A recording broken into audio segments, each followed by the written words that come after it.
Hello, everybody, and welcome back to another episode of Our Golden 20s. My name is Sadie, and I'm joined with my best friend / co-host, Teagan. Hey. And we are talking all things organizing your life today. So we want to talk about, home organization, time organization, and just kind of getting yourself on track, because right now everyone's either back to school or back to work after summer vacation. And I feel like it just takes some time to settle into a new routine and just feel like you're on top of things. So we just wanted to chat things out. Yeah. Would you call yourself an organized person, Sadie? 100%. I'd call myself like an organized control freak. Like, let's just round it up. I feel like extremely organized, but yeah, I think so. What about you? Elements of my life I can keep organized, like my time management I'm very good at, but other things I am not good at. And I feel like so this will be an episode that will maybe help me, but I feel like, I don't know, certain things, it's like my brain doesn't work the same way when it comes to time and when it comes to space. So my spatial organization is not always the best, but for some reason then I'm really good at like time management, and my calendar is like crazy control freak-esque. So I don't know. That's okay. I feel like that's probably common. You know what I mean? Yeah. Like, it's like you said, like, your brain just thinks one way, you know what I mean? And might be more so, you can manage your time, but spatial organization is a whole different thing. So I can definitely see that. Yeah, I feel like I went through the whole like minimalism KonMari method like 5 years ago, and I still try to apply some of those principles, but I also love things. Yeah. Yeah, 100%. Yeah, I feel like the thing as far as home organization, though, that helps me is that when something new comes into my house, I have to figure out like a place where that thing lives, or else it just like floats willy-nilly around the house. Yeah. And then once I have a spot, it's like the method of don't put down, put away. Yeah.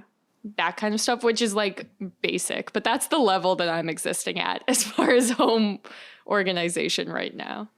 I love that, though. That's like a solid place, I feel like, to start, Yeah. And I think it's just so important to keep your space clean. Like, if it's just everything having a home, or if it's like implementing systems that help you stay extremely organized. Because I always find like having a clean space really helps like keep my stress and anxiety down, because it's like if my space is chaos and my mind is chaos, then everything is just chaos. And I just feel like I wrote down a chaotic space contributes to a chaotic energy, and we just don't need that. Yeah, that's true. I feel like it also applies like by cleaning your space, by keeping your calendar organized and having some order, it just brings the energy to like a much more level place. Like it's less chaotic, not like there's nothing worse than if you're like going into like a Zoom meeting or something and your desk is a mess, the background's a mess, and you have like 2 minutes to get organized and you're like running around. Whereas like if you have the organization set in place, it's like, okay, time to go in my meeting. I don't have to run around organizing myself. Yeah, because it's like it's always within those like rushed times of you searching for something, you're never going to be able to find it, or like you need to do something, but that's when you're running out of time to do it. So yeah, I definitely agree with that 100%. Yeah. I feel like even though I'm like, yes, I'm like a crazy organized person, like I feel like there's some parts of my like house, for instance, that I'm like I have junk drawers. For a while, my office was just like a junk room. Yeah. Where I was like, I don't know what to do with this. And I would just throw it in my office. But then I started realizing, and I guess it was just like this internal switch, which I think we'll talk more about in a bit, where I was like, oh my gosh, like work from home is permanent, or at least like Yeah. it's not just temporary anymore, where Yeah. my office can't be my dumping ground. Like it needs to be a space that inspires me. So I need to like, just get a little bit more organized in my home. So something I know I've already told you guys so much about just like decluttering mission that I've been on, where I'm like selling shit on Facebook Marketplace, Kijiji, whatever. So 10 out of 10 recommend you go through your house and like see what you can declutter and like get rid of. I think it's also just bringing organization to, like you were saying, Tag, like your desk, or Yeah. for me it's like my closets, my drawers, like my pantry within my kitchen, those sorts of things. So I have just like a few things that I've implemented into my home, especially since I've been spending so much time at home, that I wanted to share with you guys. And the first one is just, I feel it's like very trendy right now. It's at least all over my Pinterest, but Pinterest also knows me extremely well. So of course they're serving me this content, but using like acrylic clear organizers in drawers, in, like your vanity for your makeup or whatever it is. So it's just like those clear plastic organizers that come in so many different sizes. I literally use them in my bathroom, like I was saying, for makeup and stuff, but I also have them in my kitchen, and it's like currently keeping all my tea organized. And it just could also be used on your desk, like organizing paper clips and pens and sticky notes, whatever. Everything, just like you were saying before, has a home, and it's organized and easy to find when you need it. Yeah. One thing too that I have to remind myself is that sometimes the system you set up doesn't actually like work in the way like that you use the space. Like every time I've moved, I've set up my closet in like a particular way, and I'm like, this is how, but then it ends up being like 6 months later and it's like, this setup doesn't work for me, which is like, fine. Then you like come up with a different setup, and I feel like with the transition to, okay, we're working from home, not just for 2 weeks, for a while, maybe like the way my desk is set up right now doesn't actually work. Or maybe like you're using these clear bins in your vanity and you're like, this isn't working for me, and you repurpose them for your fridge. A lot of it I feel like is trial and error, because no one knows your space as much as you do, and like the functionality should be the priority, I think.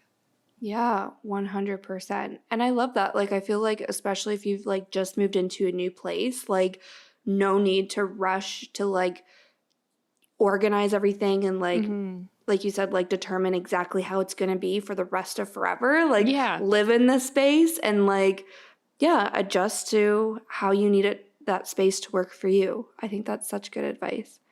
Also, it's like watching all those, like, I feel there's so many like organization, like Netflix shows or YouTube channels and just like Instagram accounts. And it's exactly like you're saying, like what works for one person might not work for another. So do what works for you. The acrylic organizers definitely works for me. And I 100% suggest that to everybody. Another one is like just drawer dividers. So I have like, this is actually fairly new.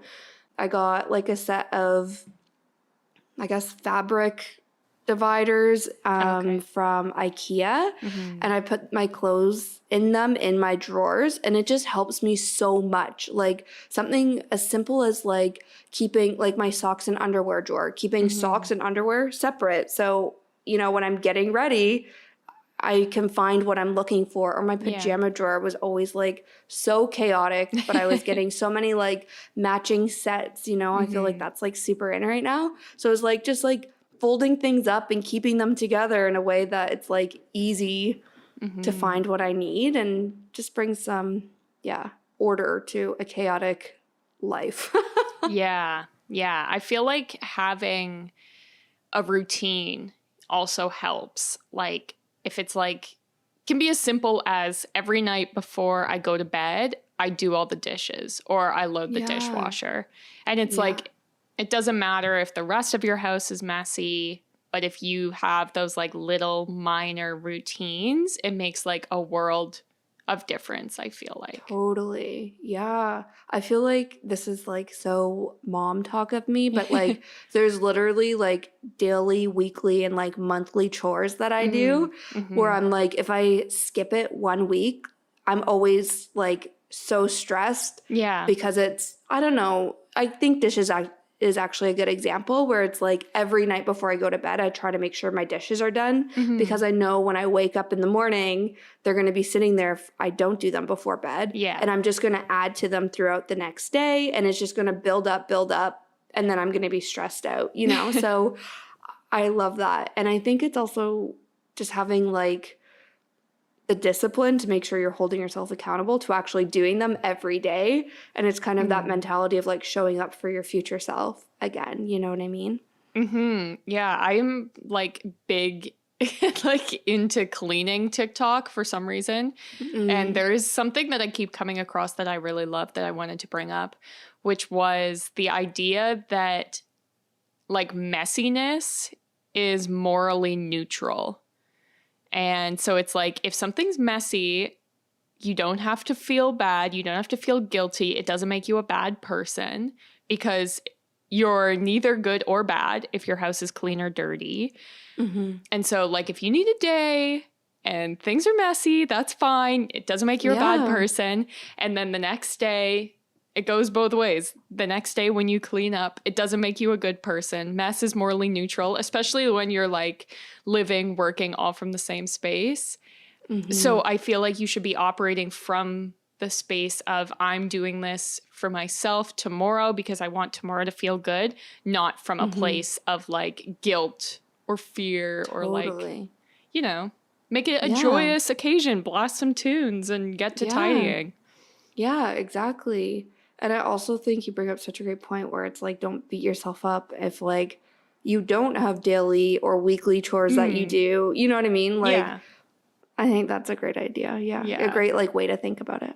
I feel like there are so many sort of like things that you can find, like especially at places like IKEA, where a lot of the furniture is built for small homes. So it's like there's like organization built into the like things that you buy from there, which I think is also super helpful.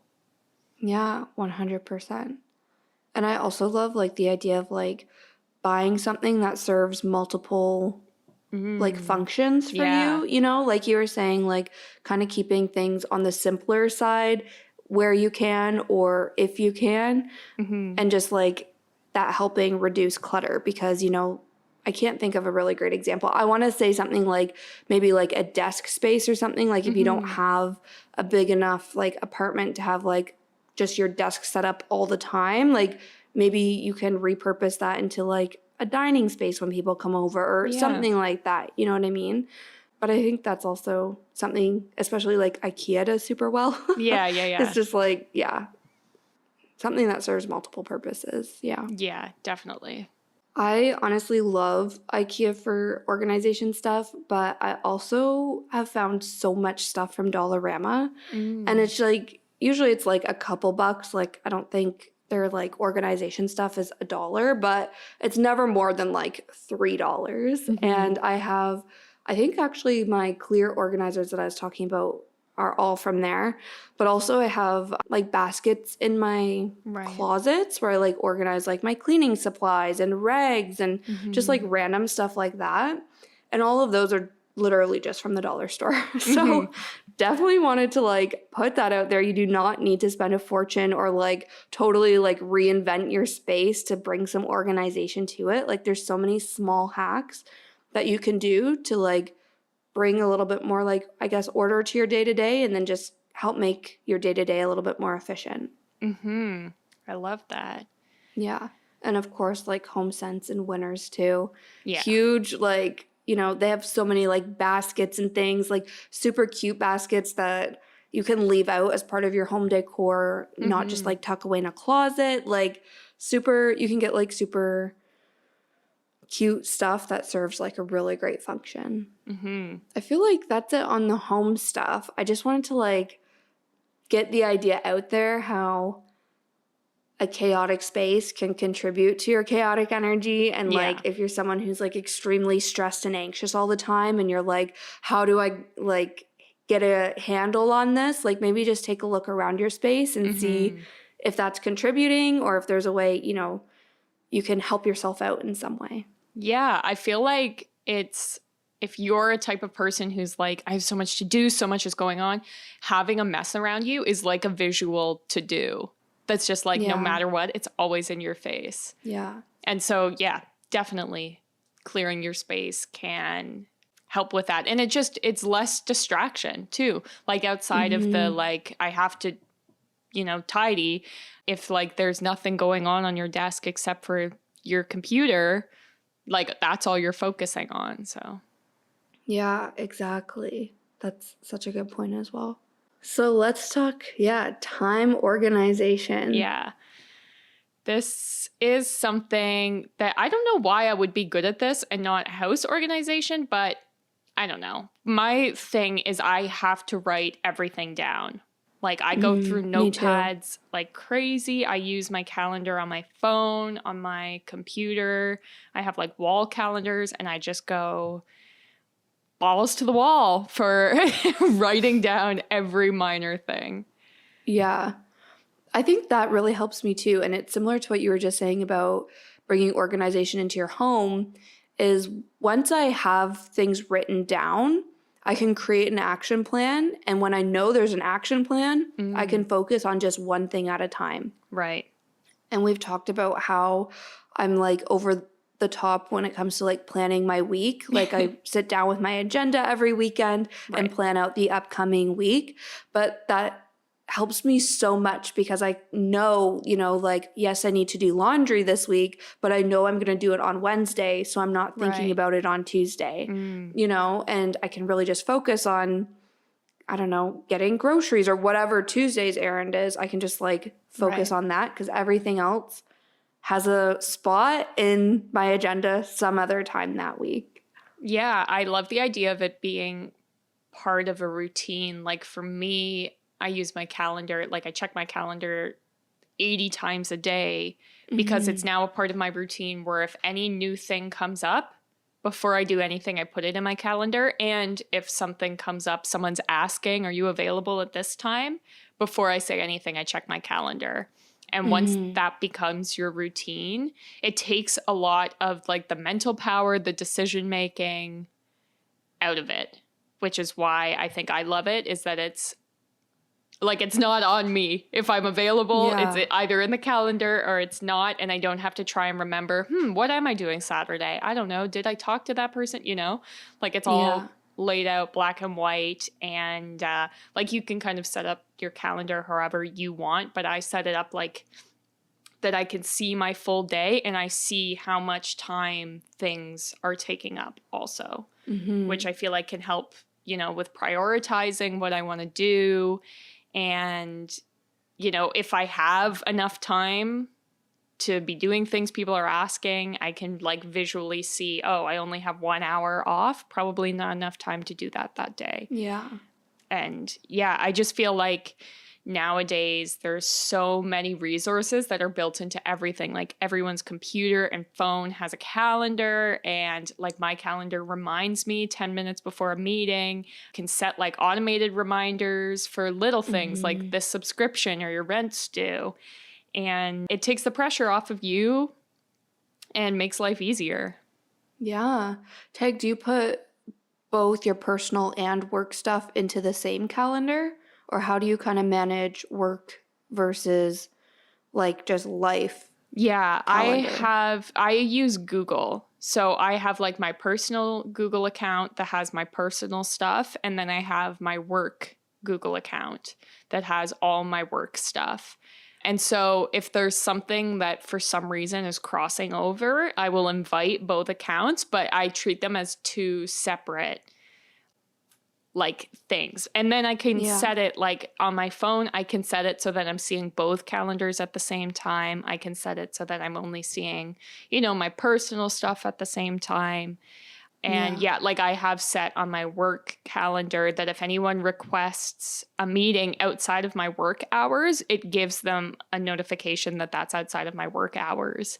And, you know, like little things like that, I treat kind of differently. So yeah, I've got two. Yeah. I don't do a calendar for my personal life. Like all of my work stuff is through Outlook. So Okay. like I'm using my Outlook calendar for work meetings and whatnot. But for my personal life, I just use my agenda, and I've tried to bring it into like my phone calendar and even like merge my calendars, but for some reason it just doesn't like work for me. I don't know what it is. I feel like I like just opening up paper, and like you said, since I write I also have to write everything down. So I just like that for personal stuff, but then it sucks like when I'm out and about, I'm like, if someone's like, oh, can you hang out Thursday? It's like, wait, can I hang out Thursday? Like usually I have a good sense of what's going on, but still it's just like, okay, now I have to remember when I get home, I need to write this down or whatever. Right. But yeah, I found that interesting. And I don't use an agenda for work. Like we said, I have my calendar, but I use a to-do list for work tasks. So in my agenda, I'll write down all my personal tasks like laundry, groceries, on top of like my plans with friends and family, whatever. But for work, I just have my calendar, which has my meetings in it. And I guess sometimes I'll block off time in my calendar to do tasks as if it's a meeting, you know? But besides that, it's just my to-do list. And that's, I guess, it. Yeah, I'm kind of the opposite where for my work, I have to use the calendar for work so people can book meetings and stuff. But every morning I have like a blank agenda and I go through and I write all my appointments and I write my to-do list. I have to like track my hours for work, so I hand write them out. But then when it's like my personal life or running around, I use like the electronic one. So I don't know. I don't know why, but yeah. But I think it just goes back to everyone's got their own system. Like different things work for different people, and we just got to find what works for us, kind of thing. Yeah, that's a good reminder, I think. Yeah. The one thing where I think it does get tricky if you just use a to-do list is sometimes it's hard to know what task to do first. And this is more so, I guess, like if you're in school or if you're working and you're, you know, managing multiple projects, assignments, essays, whatever, or just like projects at work. Yeah. I feel like it can be super overwhelming to be like, okay, but where do I start? You know, like this is just my to-do list. So first of all, a few weeks ago, we posted Instagram post and I had like the productivity planner in the post, and so many people commented being like, what is this layout? I absolutely love this agenda. And it was the productivity planner. And to be honest with you, I haven't used it that much, but I really like the idea of it.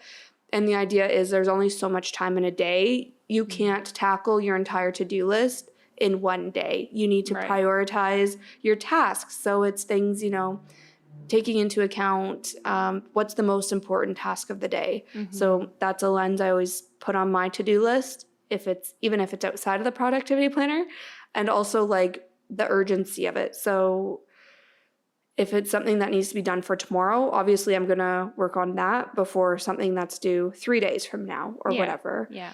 But also, when it comes to like prioritizing things, sometimes I take off the smaller things first, because I find if I can take things off the list and the list gets shorter, then I'm more motivated to tackle the bigger things on the list. Right. And also just those small wins kind of energize me for the bigger tasks as well. Yeah. So just a few different ways to go about it.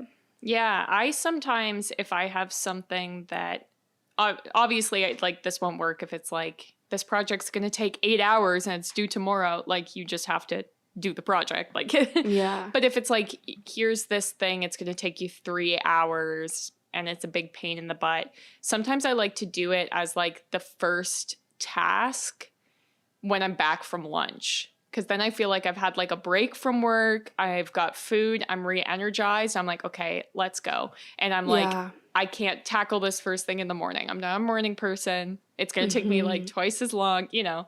So I think as long as you're getting your work done, obviously, but working within like your own personal energy levels can be really helpful. Yeah, that's actually such a great point. Like, I work extremely well at nighttime, which is super right. unfortunate because, like, obviously I work like a 9 to 5 job, but my best ideas, like, the number of times I'm working on a really big project and I just am about to go to bed and all of a sudden my brain is like lighting up with all these ideas on this work project. Right. I just literally write them down and like email it to myself so I have it the next morning or something like that. But I think that's such a great like self-reflection is like, when do I do my best work? And then matching the tasks you have in your day to the time in your day where you'll do your best on it. Yeah, Interesting. exactly. And I think it can also help to not get distracted, like especially with say emails coming in and stuff. If you're like, okay, I'm not a morning person, so I'll just go through all my emails first thing in the morning, wake myself up, it'll be good. Then that's like your dedicated email time. And when you're working on this big annoying project right after lunch, you're not looking at emails. You're not like wasting time clicking around, you know, chatting to people. So I feel like it can also help you kind of throughout the day with prioritizing. If you kind of go in and decide, okay, I've got 3 tasks, a really small task, a medium task, and a large task. Okay, the large task is coming right after lunch. Medium I'll do in the morning, and the small task I'll do like right now to wake myself up. And, you know, you just kind of prioritize that every day and see what works. Yeah, and I love that, just starting your day with like a little bit of a check-in and just like going over everything you need to do that day. I think that's such good advice. Speaking of inbox, I'm curious, can you explain to us how you organize your inbox or like what your inbox looks like, especially with like work emails and stuff? Yeah, so my work email is organized differently than my personal email. My personal email I don't organize overly much because Me I either. can just search, like if something's desperate. But work, I keep very organized. And so what I do is when I get an email, if I can kind of respond and fix the problem right away, I will do that. And then as soon as an email is like over with, I don't need it anymore, I will put it into a folder that we work with clients. So all the folders will be labeled the client's name. So let's say we're working with McDonald's. They're like, I need to have these graphics. I don't move the email until I've done the task, so that every time I go back to my email, the only thing I see are like, oh, McDonald's wants graphics, Air Canada wants the link to the YouTube video. Yes. And then once I send that, I can then move over the email. But yeah, I never delete emails because it's always good to have like a paper trail. Yeah, in case clients get testy, you can be like, actually, here's my proof. But yeah, so that's how I do it. So really the ideal is having 0 things in my inbox, but that doesn't actually happen very often. Yeah. I take pretty much the exact same approach. Obviously, I don't work on clients, so my folders are more like organized by, I guess, just like what I'm working on. Like, since I work in social, I do have like a Facebook folder, I have a Pinterest folder. So like any communication that comes from our Facebook rep will go in that folder. Right. Pinterest rep in that folder. But I also have just like things that are, if it's like related to budget or if it's related to creative, like we work with a third-party creative agency, then I'll, file that into any emails from them into the creative folder or the budget folder or whatever it is. So I think it's just, finding a system, again, that works for you. And then I'm also like an inbox 0 person. Like I have to read every single email in the morning, and before I log off every night, I have to have read every single email. Right. Okay. So I also kind of take the approach where I file it away once the task is done or somebody else is handling it and I don't need to action anything. And then kind of my inbox becomes my to-do list, like you were saying, where it's like, just the things that you need to do later. And from that, I typically take, okay, this is sitting in my inbox, and I just like summarize that on my to-do list. But yeah, interesting. I feel like we've never talked about this before. So it's like, I feel like I can imagine what your inbox is like. And I'm not surprised that we do it very similarly, but I just was so curious. Yeah, that's what I was like trained to do when I first started as an assistant in the industry. Because they were like, when you're an assistant, you are like the first line of communication. And like you can't let anything slip. And if you forget something or whatever, like you can't let that happen.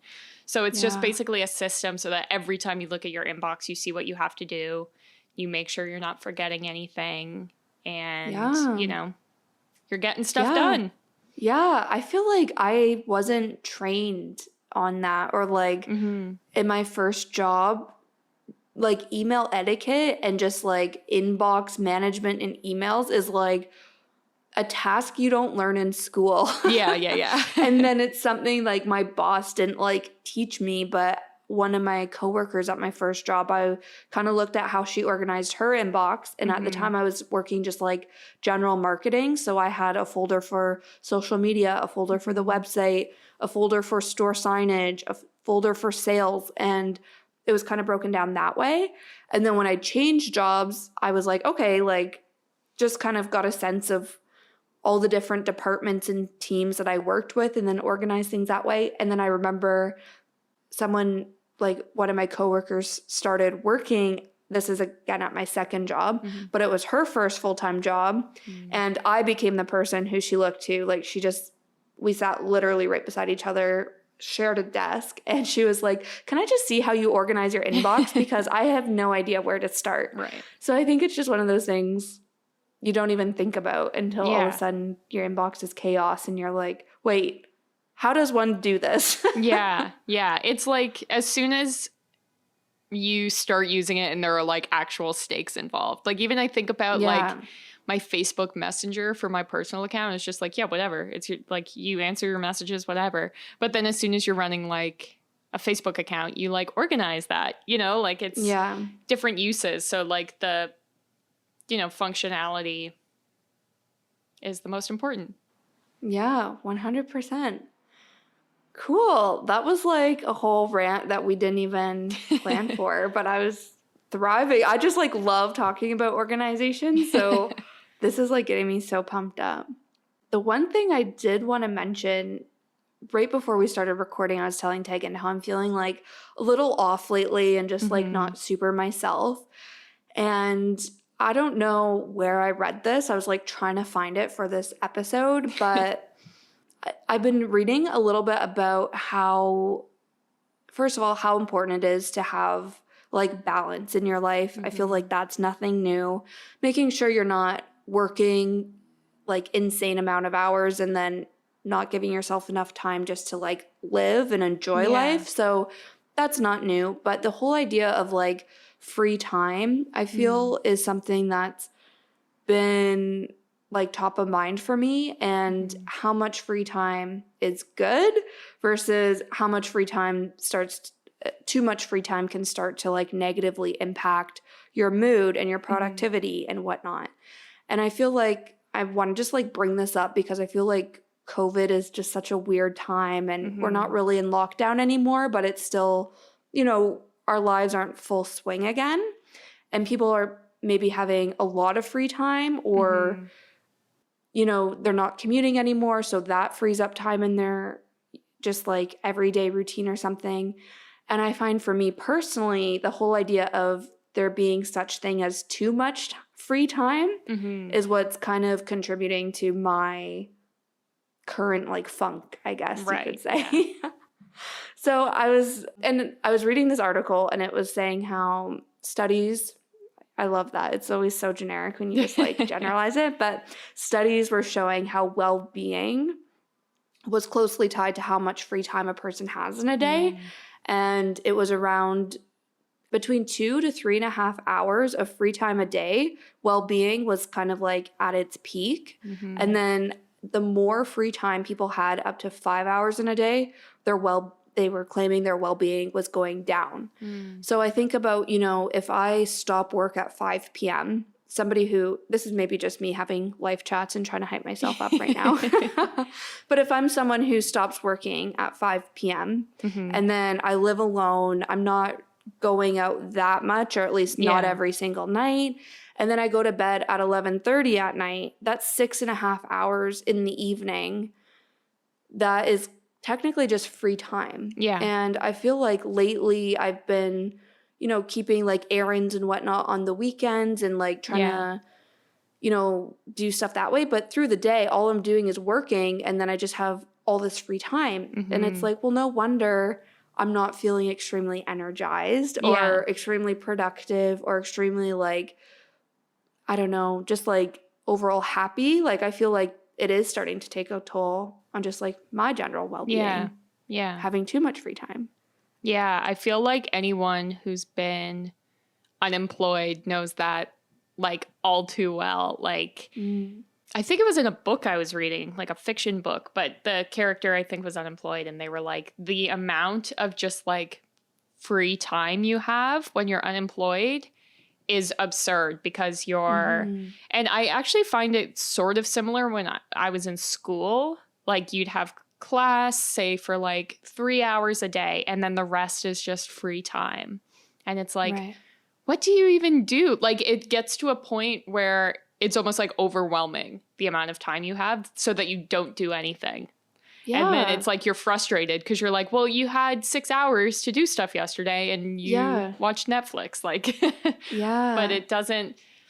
Yeah, I totally agree. I think that it's good to have, you know, balance like everything else. Like, you can't just go crazy and jam pack your schedule, because you will burn out and eventually things will fall apart. But you can't also just be like, after work, I have to prioritize, you know, me time every single day, because then that doesn't work either. Yeah. And I find for me personally, like I'm someone who's, this is cringy, but I don't know how else to say it, but I'm someone who really like thrives off of like hustle culture. And like I thrive on going on that like 1 hour commute to the office every day, kind of like the hustle and bustle of other people doing that same commute, you know, the hustle and bustle of the office, and then the commute home. And while I'm already out, like, of course, I'll just go downtown after work. And, you know, it's just easier to, and takes, I guess, less effort to get out doing stuff. But when I'm not doing stuff, then it's easy to not do anything, kind of like you were saying. Yeah. So it's just something that I've been thinking so much about, because I also agree with you where I can also be on the other end of the spectrum, and it kind of goes through waves. Like 2 weeks ago, I was insanely busy and I was overwhelmed because I didn't have enough free time. Like, it's like, it's so hard to balance it. And it is really like a day-to-day thing or week-to-week thing. Where some weeks I'm like, I don't have enough free time. Like, I don't know how I'm going to get everything done that I need to get done. Usually like writing it all out, coming up with an action plan in my agenda helps. But then this week and even last week, I'm like, okay, well now I have a lot of free time and I just feel like I'm a floating blob. Like, what is the point? So something to think about if you're also feeling in a bit of a rut right now, listening to this. Maybe this resonates with you. But I think just like finding ways to create purpose for yourself, you know, outside of work, I think that will really help. And just like boosting your productivity, like tackle those little tasks and like make little tasks and make, I guess, a to-do list for yourself, even if you don't have too much going on, because overall that might kind of boost your happiness and overall well-being. Yeah, definitely. The other thing too, in these articles that we're talking about free time, these articles, these studies, guys, bear with me, but they were saying how it's also important what you do in that free time. So like I was saying, like creating tasks and like things for yourself can be great. But I think also just, I want to mention that rest is also productive. You know what I mean? Like if you are extremely busy and you have 2 hours of free time and you just watch Netflix that entire 2 hours every single day, like that is totally fine. Like we also need to rest as much as be productive. So Yeah. something else to keep in mind too. Yeah, I feel like part of why it feels so weird, like currently, is just the working from home scenario. Like it never feels like you leave the office. So I feel like, Mm-hmm. at least for me, my body's always like in a state of like, what is going on? Am I chilling at home? Yeah. Am I working? Like, Yeah. kind of in the middle. So I do find that like purposely setting time to do things like go for a walk or do a workout Mm-hmm. class or like go to the movies and make a big thing out of it, something that takes, 2 hours tops. And it gets you out of your house and you can, like, I love going to a restaurant and being like, I'm going to wear like a nice outfit and I'm going to do my hair and my makeup and just live my best life. And Mm-hmm. having, something that doesn't really take that much time be a priority for one night, I feel like can be helpful sometimes too. Totally.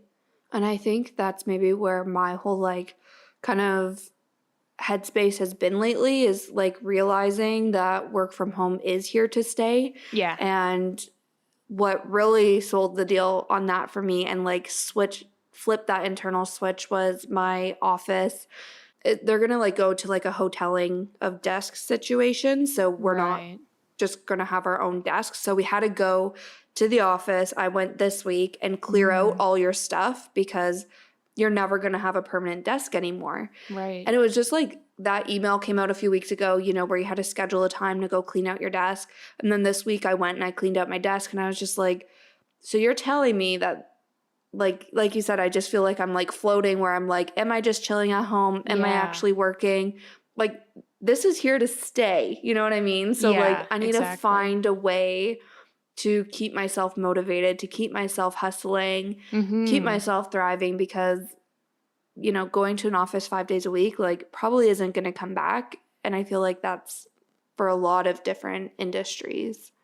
Something we talked about in like our third episode or something was like the fun of, lockdown is over. Like the fun part of working from home is over. So it's like, okay, how do we, Yes. learn to live with this? Because it's not like, woohoo, I get to sleep in and I can wear pajama bottoms.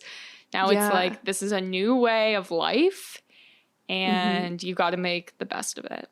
Yeah, and find how it can be sustainable for you. Yeah. Like you're saying, Tag, like sleeping in until 8:59, like I've been doing the past year and a half, like that is not sustainable, Yeah. you know what I mean? And like yeah, just finding, I know we talk so much about routine and reestablishing routine, but I really feel like that's what I need to do. And going to the Yeah. office to clean out my desk made me realize that. Yeah. So, yeah. And I think too, if you're still kind of in denial or feel like working from home is temporary, like just make sure your workspace at home is thoughtfully set up. So if this is more long term for you and your company, like you want to just make sure you're setting yourself up for success and then finding that routine that works for you long term.